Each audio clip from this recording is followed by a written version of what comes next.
How's it going, future Demon Slayers? Today I want to talk about a game that I'm personally very excited about, Doom Eternal.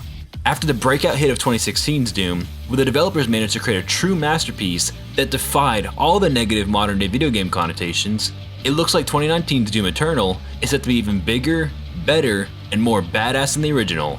And as all true fans know, while the game may seem like it's centered around the player being stuck in a room full of demons, it's actually a game centered around the demons being stuck in a room with you.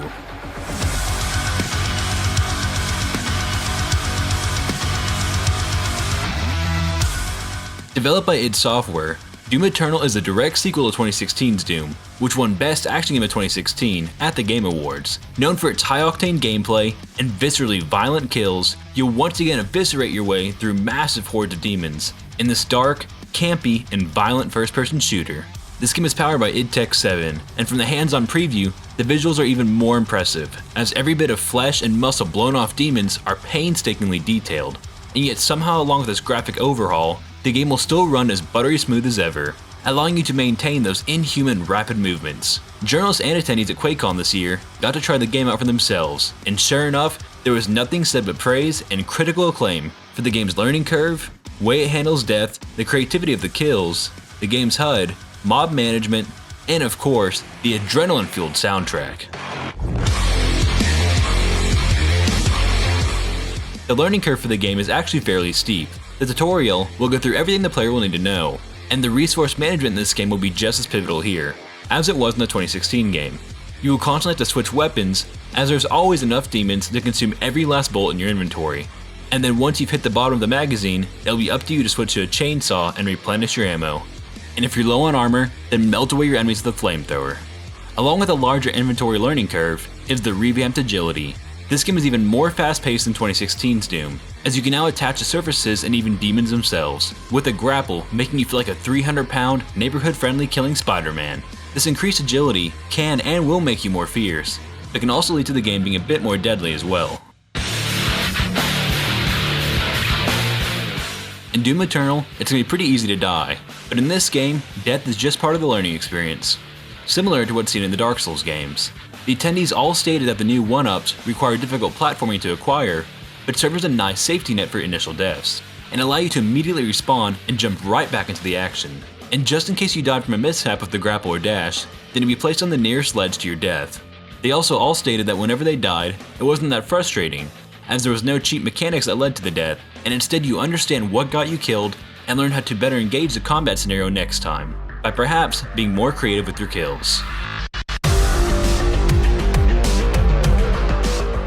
Thankfully, if you were a fan of the incredibly fun, gory, and super inventive kills in the 2016 Doom, well, then you'll be happy to hear that many people who played the demo all stated this is one of the favorite parts of the game. Here in Doom Eternal, you can trigger different kills by the type of enemy you've damaged and how you approach them when activating the execution. The chainsaw and flamethrower will still be just as fun to watch as they are to use, and knowing which kills to do at what points will become a crucial skill, especially in the higher difficulty levels where resource and inventory management become increasingly important. Thankfully, the HUD will display all this information to the player as simply and efficiently as possible.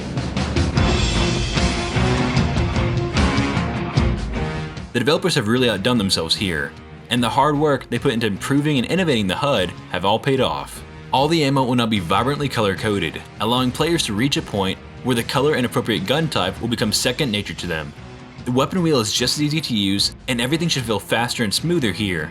As the developers have stated, they want players to focus only on the actual game, and doing fun stuff, not worrying about the correct ammo types, and what ammo goes with what gun.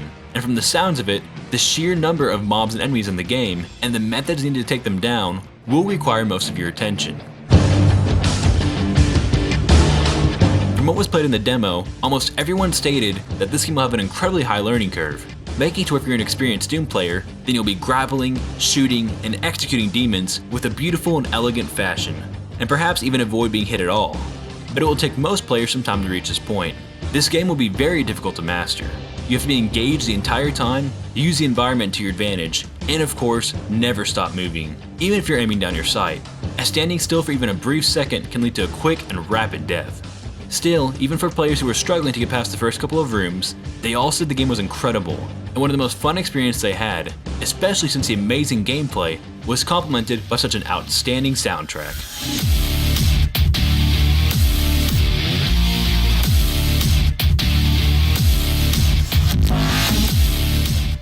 Sorry for not using much of the soundtrack here in the background, but unsurprisingly enough, music that makes you want to kick a door down, grab a gun, and send cursed nightmares back to hell doesn't complement YouTube narration quite as well. Nevertheless, we all know the work done by Mick Gordon, and the soundtrack for 2016's Doom was one of the best parts of the game. After all, how can you kill demons efficiently if your blood isn't fueled by energizing beats? The attendees at Quakecon all mentioned that the soundtrack for Doom Eternal was played at the start of every panel, party, and during every intermission. The developers put the soundtrack absolutely everywhere, and the fans have all claimed they fell in love with it immediately. The song somehow managed to thrash even harder in Eternal and hype you up to new levels, making it where even when you're defeated, the blaring music in the background encouraged you to retry and get back into the fight right away.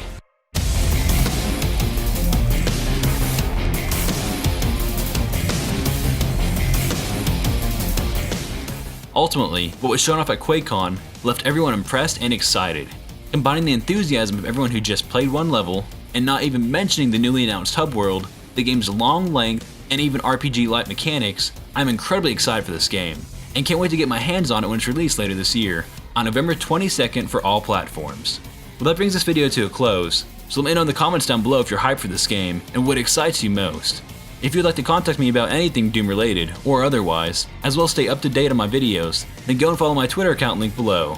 And if you want awesome perks such as behind the scenes of my videos, involvement in the creation progress, mention the credits of my special videos such as this one, and much more, then go check out my Patreon below, and find a tier that fits you best. With that said, let's chat down in the comments. If you like this video and you want to see more like it, be sure to leave a like, share the video, and hit that subscribe button. And I'll see you all on the next Shepherd Gaming video. Keyless Ally.